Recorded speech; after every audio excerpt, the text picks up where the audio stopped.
Saudara, untuk membahas terkait dengan serangan Rusia ke Ukraina dan apa dampaknya bagi Indonesia dan juga dunia, kita bahas bersama Profesor Hikmahanto Juwana, pakar hukum internasional sekaligus Rektor Universitas Jenderal Ahmad Yani Unjani di Bandung, Jawa Barat. Juga ada Raymond Sihombing, koresponden Kompas TV di Moskwa, Rusia. Selamat malam Bapak, sehat selalu. Selamat malam.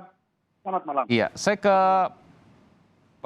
Bung Raymond dulu. Bung Raymond, kondisinya di Rusia saat ini Anda bisa ceritakan seperti apa?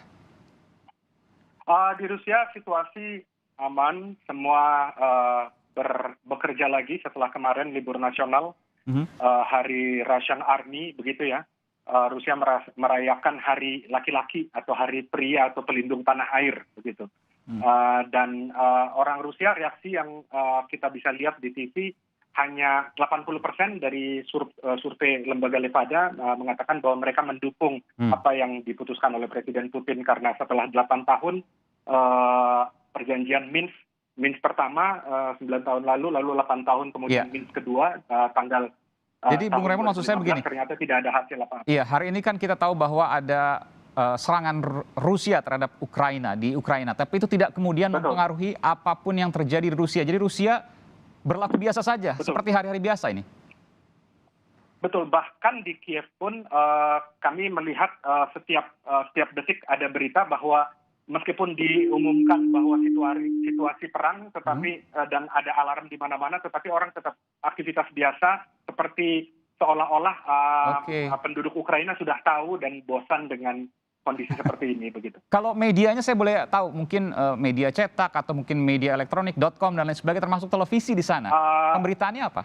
Iya, pemberitaannya bahwa Rusia, saya mengikuti tadi malam ya, bahwa Presiden Rusia mengumumkan akan ada space operasia, dalam bahasa Rusia artinya operasi khusus untuk membebaskan daerah-daerah yang memang sejak perjanjian pembubaran Uni Soviet tahun 25 Desember 1991 merupakan wilayah teritorial yang dimiliki oleh Donetsk dan Lugansk yang sekarang menyatakan diri sebagai negara yang merdeka dari Ukraina, atau kita bisa bilang Ukraina Barat karena terbagi dua ya, Ukraina Barat dan Timur, seperti itu. Jadi di sana sekarang siang hari ya, Bung Raymond ya? Di sini sekarang jam 13.41. Oke, baik, 13.41 betul. Sekitar 5 jam ya, 5 jam di 4 jam dengan Jakarta, dengan Papua 5 jam. Oke, 4 jam ya dibanding Jakarta. Oke, di Kiev 5 jam betul. Lalu kemudian saya tanya, kan di Rusia banyak warga Ukraina juga di sana ya. Apa yang terjadi dengan mereka?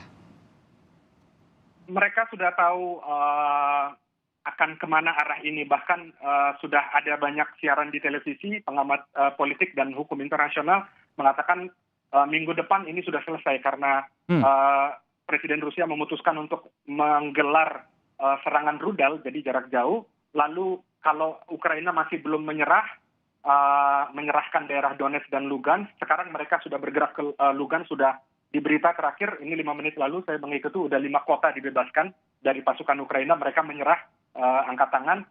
Kalau belum selesai, minggu depan masuk tank dan artileri penuh. Oke, saya konfirmasi, jadi Rusia sudah menguasai beberapa daerah di wilayah kedaulatan Ukraina?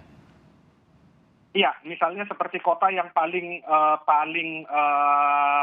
menolak karena pasukannya banyak, pasukan Ukraina dan pasukan NATO yang tersisa yang belum pulang, kota Viktorovka dan Bogdanovka. Itu kota-kota kecil, tetapi di situ banyak gudang-gudang senjata bantuan dari Amerika Serikat dan dari NATO. Oke, dan itu sudah dikuasai oleh Rusia. Boleh Anda sebutkan itu namanya, agak susah memang?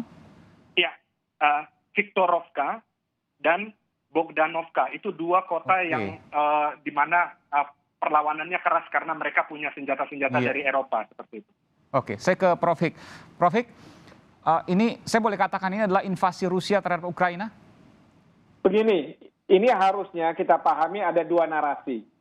Narasi dari Rusia adalah karena kemarin ada deklarasi kemerdekaan dari Donetsk dan Luhansk gitu ya. Nah, karena ada deklarasi kemerdekaan dan Rusia mengakuinya, dan kemudian dua negara ini, menurut Rusia, dua republik ini membuat perjanjian dengan Rusia. Yang intinya kalau dia diserang oleh negara lain, dalam hal ini Ukraina, maka Rusia akan membantu menolong mereka. Ya, jadi dalam konteks seperti itu, Rusia menggunakan hukum internasional pasal 51 Piagam PBB. Karena apa? Masyarakat di Ukraina yang tadi disampaikan oleh saudara Raymond itu memang sangat pro terhadap Rusia. Nah, sementara Presiden Ukraina sekarang tidak lagi pro terhadap Rusia, tetapi dia pro terhadap negara-negara Barat. Nah, sementara dari sisi negara Barat dan Presiden Ukraina, ini kan dianggap sebagai, itu kan mereka melakukan gerakan memisahkan diri. Dan kalau dia melakukan gerakan memisahkan diri, saya punya kewenangan untuk melakukan tindakan polisionil terhadap mereka dengan menggunakan kekerasan. Dan pemerintah Barat, termasuk Amerika Serikat, menyetujui bahwa memang ini tindakan yang katakanlah bukan sebuah negara yang baru, dan Rusia punya ide besar bahwa Ukraina itu mau dibalkanisasi. Jadi kalau sudah dibalkanisasi itu akan mudah kemudian negara-negara yang akan pro terhadap Rusia dan pada suatu saat nanti akan menjadi bagian dari Rusia. Karena Rusia percaya bahwa Ukraina itu adalah bagian dari Rusia. Seperti itu. Ya. Jadi saya boleh katakan sebelumnya dua wilayah ini memang masuk ke dalam wilayah kedaulatan Ukraina ya, betul ya? Ya. Lalu kemudian dia mendeklarasikan diri dua wilayah ini, dan Anda yakin, Prof. bahwa rakyat di dua daerah itu memang pro kepada Rusia, meskipun secara de facto, secara de jure, secara hukum ya, maka dua wilayah ini sesungguhnya adalah bagian dari Ukraina. Betul sekali. Sama seperti Crimea, sebelumnya Crimea, di sana banyak orang-orang Rusia. Dan mereka minta supaya mereka keluar dari Ukraina. Nah, sama seperti yang sekarang ini. Tapi dari sisi Ukraina kan mereka bilang, ini kan integritas teritorial dari Ukraina, nggak boleh diganggu. Saya kalau misalnya ada pemberontak, ya saya akan lawan dengan pasukan saya. Kan kira-kira seperti itu. Ya. Jadi kalau bicara hukum internasional, siapa yang memiliki hak dan siapa yang tidak memiliki hak lalu kemudian melakukan invasi atau mempertahankan diri? Bagaimana membacanya? Ya begini, kalau hukum internasional dalam konteks seperti ini hanya dijadikan alat justifikasi, alat pembenar. Mengapa mereka sama-sama mempunyai otoritas untuk ada di sana. Tapi sebenarnya semua ini adalah masalah politik. Kan kita tahu bahwa Presiden Ukraina sekarang tidak pro terhadap Rusia. Sementara Rusia merasa tidak nyaman dengan kebijakan-kebijakan yang anti Rusia. Bahkan Presiden Ukraina itu mau gabung dengan NATO. Karena kalau dengan dia gabung dengan NATO, serangan terhadap Rusia, terhadap Ukraina, itu artinya serangan terhadap semua negara NATO. Tapi Rusia mencegah itu, Putin mencegah. Kalau enggak saya serang nih katanya. Kan kemarin yang sebelum ini, kan begitu. Presiden sebelumnya pro-Rusia ya, presiden yang baru ini pro kepada Amerika. Boleh saya katakan begitu ya? Eropa Barat lah, dan termasuk juga Amerika Serikat. Dan termasuk Amerika. Jadi bloknya blok ke NATO, sebelumnya bloknya blok ke Rusia. Dan ini yang menjadi masalah karena Rusia gerah ketika ada markas NATO yang kemudian dibangun di dekat negaranya. Betul sekali. Oke. Kalau tadi dikatakan oleh Bung Raymond bahwa perang ini kemudian diperkirakan akan singkat, bahkan 1 pekan. Mungkinkah itu? Nah ini kan dari sisi Rusia mengatakan seperti itu. Tapi kalau kita dengar dari Dubes Ukraina di Indonesia, mereka kan sudah mengatakan bahwa kita berhasil melumpuhkan pasukan dari Rusia. Sudah ada 2 tank, sudah ada ini. Kita tidak tahu. Jadi assessment di lapangan itu yang nantinya akan menentukan sebenarnya siapa yang unggul terhadap siapa. Nah sekarang ini kita masih belum tahu. Karena masing-masing pihak akan menyatakan diri unggul. Nggak mungkin kalau misalnya Ukraina tiba-tiba menyatakan dia kalah perang. Padahal perang ini masih dalam skala yang sangat kecil. Tapi yang perlu diupayakan oleh dunia adalah bisa menghindarkan dari peperangan ini. Apalagi menjadi eskalasi, menjadi perang dunia ketiga gitu ya. Jangan sampai itu terjadi. Karena kita bicara soal efeknya untuk dunia dan juga termasuk Indonesia. Kita tahu bahwa Rusia kaya minyak, Ukraina juga kaya minyak. Tentu yang paling terhantam pertama kali gampang ini, BBM dan lain sebagainya, produk turunan dan lain sebagainya. Anda punya pandangan ini, Bung Profik? Ya, yang pasti memang berbagai barang yang kita impor dari luar negeri itu akan terdampak karena harga minyak yang melambung tinggi. Belum sekarang lagi pun sudah tinggi bursa, ya.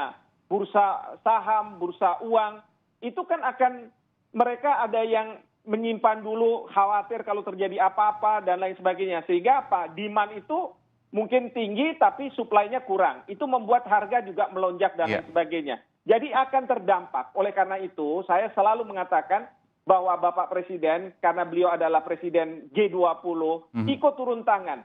Ya, bentuknya seperti apa?